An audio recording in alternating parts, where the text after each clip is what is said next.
Hello students, आज हम लोग अलजेब्रिक मेथड का यूज करेंगे pair of linear equation in two variable में, जिसमें सबसे पहला जो मेथड होता है वो होता है सब्स्टिट्यूशन मेथड। और इसी को हम लोग इस वीडियो में पढ़ेंगे कि सब्स्टिट्यूशन मेथड क्या होता है और उसे वेरीफाई भी कैसे किया जाए सब्स्टिट्यूशन मेथड को, कि जो हमारा इक्वेशन है क्या वो इन्फिनेटली सॉल्यूशन वाला है या फिर नो सॉल्यूशन वाला है या फिर वन सॉल्यूशन वाला है, सिंगल सॉल्यूशन वाला है। चलिए स्टार्ट करते हैं अपने इस वीडियो को और समझते हैं। ठीक है, तो आज का हमारा टॉपिक है सब्स्टिट्यूशन मेथड। ठीक है, तो सब्स्टिट्यूशन मेथड के लिए हमको एक इक्वेशन की जरूरत पड़ेगी। तो चलिए एक इक्वेशन लिख लेते हैं सबसे पहले। तो कोई भी आप इक्वेशन लिख सकते हैं अपने मन से। ठीक है, तो मैं एक लिख लेता हूं 2x plus 3y equal to 4। ठीक है, और इसमें एक और इक्वेशन हमको जरूरत पड़ेगा। ठीक है, तो सेकंड इक्वेशन मान लीजिए आप 3x plus 4y equal to 8। ठीक है, अब देखिए इसमें करना क्या है हमको। सबसे पहले आप इन दोनों इक्वेशन में से, ये दो इक्वेशन है, इन दोनों में से किसी भी एक इक्वेशन को आप चूज कर लीजिए। ठीक है, तो लेट एज्यूम कि हम पहला वाला इक्वेशन को एज्यूम करते हैं। ठीक है, तो from equation one, equation number one. ठीक है, अब क्या करना है हमको, इसमें से x की वैल्यू को निकालना है हमको। देखिए कैसे करते हैं इसको। 2x इज इक्वल टू, ये -3y को आप उधर शिफ्ट कर दीजिए, 4 प्लस 3y। ठीक है, उसके बाद ये x की वैल्यू को वैसे का वैसे रहने दीजिए, ये 2 की वैल्यू नीचे जाएगा। ठीक है, 4 प्लस 3y अपॉन 2। देखिए खाली ये 4 के नीचे नहीं जाएगा। ठीक है, बहुत सारे बच्चे इस पे गलती करते हैं और वो हैबिट बनते बनते फिर गलतियां बढ़ते जाती हैं। ठीक है, इस चीज का ध्यान देना, ये 2 जो है वो पूरे के नीचे जाएगा।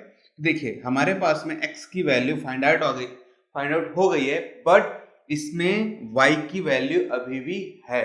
ठीक है, तो हम ये नहीं बोल सकते कि कंप्लीटली x की वैल्यू है। तो सब्स्टिट्यूशन मेथड में करना क्या है, सब्स्टिट्यूशन मेथड में एक इक्वेशन से x की वैल्यू या y की वैल्यू दोनों में से कोई भी आप निकाल सकते हैं और सब्स्टिट्यूट करना है इक्वेशन नंबर 2 में। चाहे तो आप इक्वेशन नंबर 2 का वैल्यू को इक्वेशन नंबर 1 में भी सब्स्टिट्यूट कर सकते हैं। ठीक है, तो हमने क्या किया, फ्रॉम इक्वेशन 1 से x की वैल्यू को निकाला है, जिसमें y एक वेरिएबल प्रेजेंट है भी, और हमको सेकेंड इक्वेशन में इसको सब्स्टिट्यूट करना है, जिससे सेकेंड इक्वेशन में क्या बचेगा, सेकेंड इक्वेशन में सिर्फ और सिर्फ y टर्म बचेगा। और जब किसी भी इक्वेशन पे सिंगल वेरिएबल रहता है तो हम उसकी वैल्यू को आराम से निकाल सकते हैं। ठीक है, तो देखिए कैसे लिखते हैं, पुटिंग द वैल्यू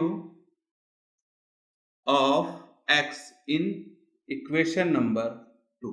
ठीक है, देखिए 3x के जगह में ये पूरा वैल्यू को लिख लीजिएगा, 4 plus 3y upon 2 plus 4y equal to 8।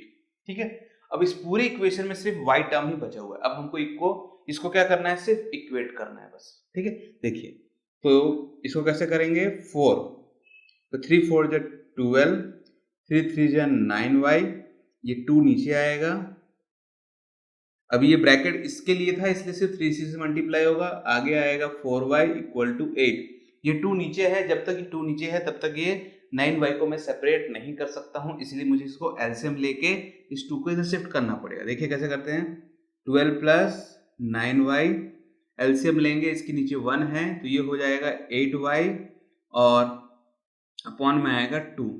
ठीक है, जब तक ये 2 पूरे के नीचे नहीं आएगा तब तक ये इधर शिफ्ट नहीं होगा। बहुत बच्चे क्या करते हैं, 2 को यहीं से शिफ्ट कर देते हैं। ठीक है, तो ये एक बैड हैबिट है, इसको आपको ध्यान देना है। ठीक है, अब ये 2 को आप इधर से शिफ्ट कर सकते हैं।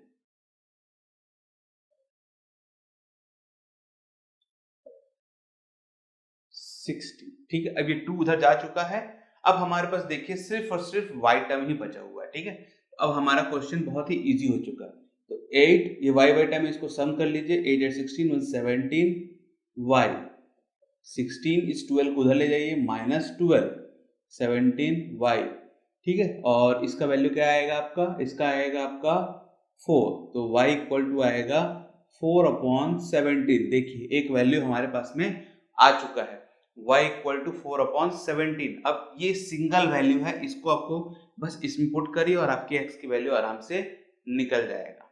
ठीक है, तो कैसे करना है देखिए, for x is equal to 4 plus 3y upon 2। ठीक है, तो 4 प्लस 3 और y की वैल्यू यहां से लिख लीजिए 4/17 डिवाइड बाई 2।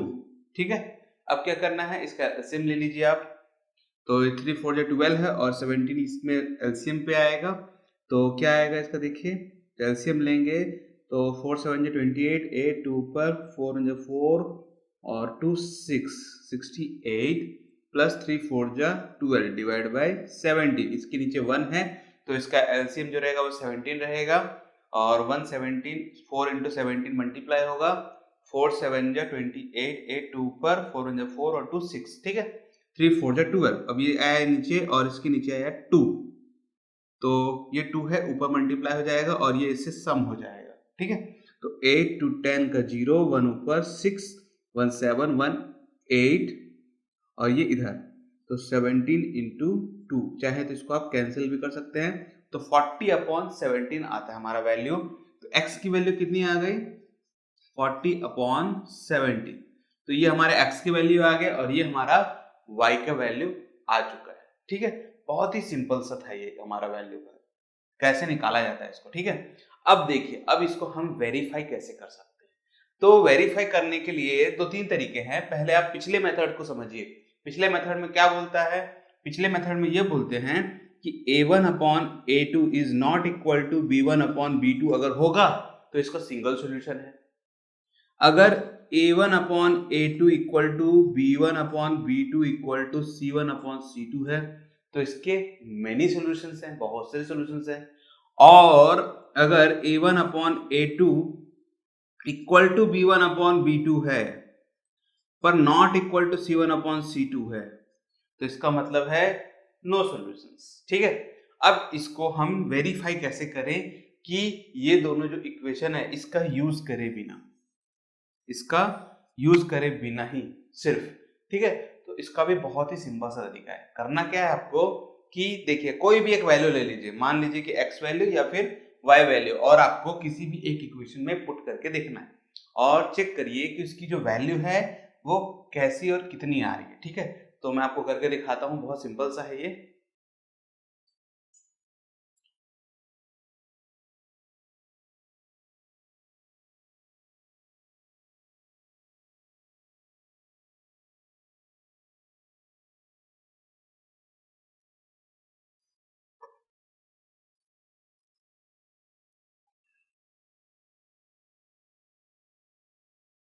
देखिए, तो x की y की वैल्यू को ही पुट कर लेते हैं चलिए इसमें। ठीक है, तो देखिए वेरीफाई, तो 3x, ठीक है, प्लस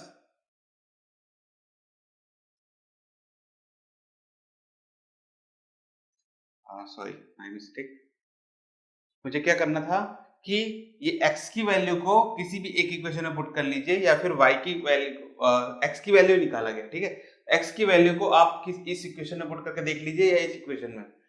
ठीक है, तो उसको देखते हैं। तो x की वैल्यू कितनी आई, 3 इंटू 4 प्लस 3y, ठीक है,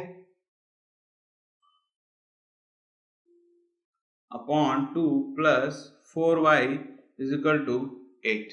ठीक है, अब देखिए क्या होता है इसके साथ में। जब हम ऐसा वैल्यू को पुट करेंगे तो 3 4 जा 12 प्लस 9y, ठीक है, upon 2 plus 4y equal to 8, और यह आएगा 12 plus 9y plus 8y equal to 16। ठीक है, देखेंगे इसमें आप कि ये जो 9y और ये 8y है, ये दोनों वैल्यूज अलग अलग आ रही है, मतलब कि हमारा y टर्म अभी भी बच जा रहा है। इसका मतलब ये है कि इस इक्वेशन का एक ही सॉल्यूशन है। अगर ऐसा हो कि इन दोनों के वैल्यूज जो हैं वो एक दूसरे को कैंसल आउट कर दे, ठीक है। तो कैंसल आउट अगर कर देते हैं तब हम बोल सकते हैं कि इसके इन्फिनिटी सॉल्यूशंस हैं, उस पे भी ये वैल्यू लेफ्ट हैंड और राइट हैंड की जो वैल्यू है वो सेम आएगी, किसके लिए, इन्फिनाइट के लिए, और नो सॉल्यूशन के लिए ये और ये दोनों के दोनों अलग आएगा, ठीक है। चलिए मैं आपको करके दिखाता हूं तो आपको ज्यादा बेटर समझ में आएगा, ठीक है। तो उसके लिए मैं इस इक्वेशन पे थोड़ा सा चेंज लाता हूं, देखिए कैसे करते हैं इसको। तो मान लीजिए कि ये 4x है, ठीक है, और ये 3 है, तो इसको मान लीजिए कि ये 6 है। तो देखिए ऐसा करने से क्या हुआ, ऐसा करने से ये 2/4 मतलब 1/2, 3/6 मतलब 1/2, इसका मतलब है कि a1/a2 इक्वल टू b1/b2 है, ठीक है। अब आते हैं इन्फिनिटी मेनी सॉल्यूशंस के लिए और नो सॉल्यूशन के लिए। तो मेनी सॉल्यूशंस के लिए आपको 4/8 है मतलब 1/2 मतलब a1/a2। अब ये इक्वेशन जो है वो a1/a2 और इसको भी प्लस ले लीजिएगा आप, ठीक है, b1/b2 और c1/c2 अभी है। तो इसे कैसे चेक करें हम लोग, ठीक है। देखिए कैसे चेक करते हैं इसको, पहले मैं कोई भी एक वैल्यू निकाल लेता हूं, मान लीजिए यही 2 वाला है, ठीक है। तो 2 equal to 2x is equal to 4 minus 3y, तो x is equal to 4 minus 3y/2, ठीक है। अब इस वैल्यू को आप इसमें पुट करके देखिए, तो 4 और x की वैल्यू होगी 4 माइनस 3y/2 और ये आएगी 6y इज इक्वल टू 8। तो इसको लिखेंगे तो 4 4 16, 4 3 12y/2 is equal to, sorry इसको कैंसिल कर देते हैं, 2 1 जा 2 2 जा, ठीक है। तो ये 2 बचा है तो अब ज्यादा आएगा, 2 8 16 और 2 3 6 और इस 2 की जरूरत हमको नहीं पड़ेगी, ठीक है। तो ये 6y आ गया plus 6y is equal to 8। देखिए तो सब्स्टिट्यूशन मेथड में हमको करना क्या था कि एक वैल्यू को निकालना है, दूसरे में पुट करना है। अब इसका इन्फिनिटी मेनी सॉल्यूशंस हो सकता है ना, सॉल्यूशन हो सकता है। तो ऐसे में क्या होता है कि जब आप इस वैल्यू को पुट करेंगे तो ये -6y और +6y है, ये एक दूसरे से कैंसिल हो जाता है। और देखिए इसका 8 वैल्यू यहाँ भी है और यहाँ भी 8 का वैल्यू आया, मतलब कि इसके मेनी सॉल्यूशंस है। क्यों? क्योंकि लेफ्ट हैंड इसके राइट हैंड के बराबर आया। अगर लेफ्ट हैंड राइट हैंड के बराबर नहीं आता तो इसका नो सॉल्यूशंस है। देखिए कैसे, अगर मैं इसकी वैल्यू को चेंज करके 7 कर देता हूँ, ठीक है, तो यहाँ पास में क्या आएगा, मान लीजिए 7, और यहाँ पास में क्या आएगा, मान लीजिए 7। तो इससे क्या होगा, इससे ये होगा कि लेफ्ट हैंड जो है वो राइट हैंड के बराबर में नहीं आ रहा है, ठीक है। इसका मतलब ये है कि a1/a2 इक्वल टू b1/b2 तो है, पर नॉट इक्वल टू c1/c2 है, मतलब कि नो सॉल्यूशंस, ठीक है। इस तरीके से इसको वेरीफाई करके भी चेक किया जा सकता है कि जो हमारा इक्वेशन का जो आंसर आ रहा है, मतलब सब्स्टिट्यूशन मेथड का जो आंसर आ रहा है, क्या वो सही भी है कि नहीं है। वैसे तो आपको जो क्वेश्चंस आएंगे उसमें आपको वेरिफिकेशन के लिए नहीं दिया जाएगा, ठीक है। आपको नॉर्मली आएगा कि आपको कोई भी एक मेथड बोलेगा कि इस क्वेश्चन को सब्स्टिट्यूशन मेथड से करिए या फिर एलिमिनेशन मेथड से करिए, ठीक है, या फिर multiplication method, cross multiplication method है उससे करिए, ठीक है। आपको स्पेसिफिकली बोला जाएगा कि इसी मेथड से आपको करके बताना है, ठीक है। तो अलजेब्रिक मेथड में आपका पहला मेथड था सब्स्टिट्यूशन मेथड, जो मैंने आपको बता दिया। इसके अलावा अगर आपके मन में कोई डाउट आता है सब्स्टिट्यूशन मेथड में तो प्लीज कमेंट सेक्शन में आप जरूर पूछिएगा। एक एक मेथड के ऊपर मैं एक एक सेपरेट वीडियो बनाऊंगा, जिससे आपको एक रफली आइडिया भी होगा और प्रैक्टिस करने का भी आपको समय मिलेगा, ठीक है। तो प्रैक्टिस जरूर करिएगा क्वेश्चंस का, क्योंकि आपके जो मेथड है तभी वर्क करेंगे, तभी आपको अच्छे से बनेगा, जब तक आप उसको प्रैक्टिस नहीं करते, ठीक है। तो प्रैक्टिस करना आपके लिए बहुत ही ज्यादा जरूरी है, ठीक है। तो अगर आप प्रैक्टिस नहीं करेंगे तो सब्स्टिट्यूशन मेथड या फिर कोई भी मेथड जो है वो आपको काफी बड़ा लगेगा और डिफिकल्ट लगेगा। जब आप नंबर ऑफ क्वेश्चंस को करेंगे तो आपको आइडिया मिलता जाएगा कि हाँ ये कैसे वर्क करता है। जनरली आपको इतना इजी इक्वेशंस नहीं देता है, ठीक है। ये जैसे आपको बहुत छोटा सा इक्वेशन है, कोई कोई आपको ऐसे इक्वेशन भी आ जाएंगे जो कि 2 2 3 3 पेज तक चले जाते हैं और आंसर ही नहीं आ पाता है जल्दी से, ठीक है। इस चीज का भी आपको ध्यान देना है। तो do practice, more practice and be a perfect in maths, ठीक है। तो आपका प्रैक्टिस करते रहिए तो आपका मैथ्स जो है वो परफेक्ट होते जाएगा। Thank you for joining this video. आपका दिन शुभ रहे। अगर अभी तक आपने हमारे चैनल को सब्सक्राइब नहीं किया है तो चैनल को जरूर सब्सक्राइब कर लीजिएगा, और अगर आपको ये सब्स्टिट्यूशन मेथड समझ में आया है तो इसे लाइक और शेयर भी जरूर कर दीजिए।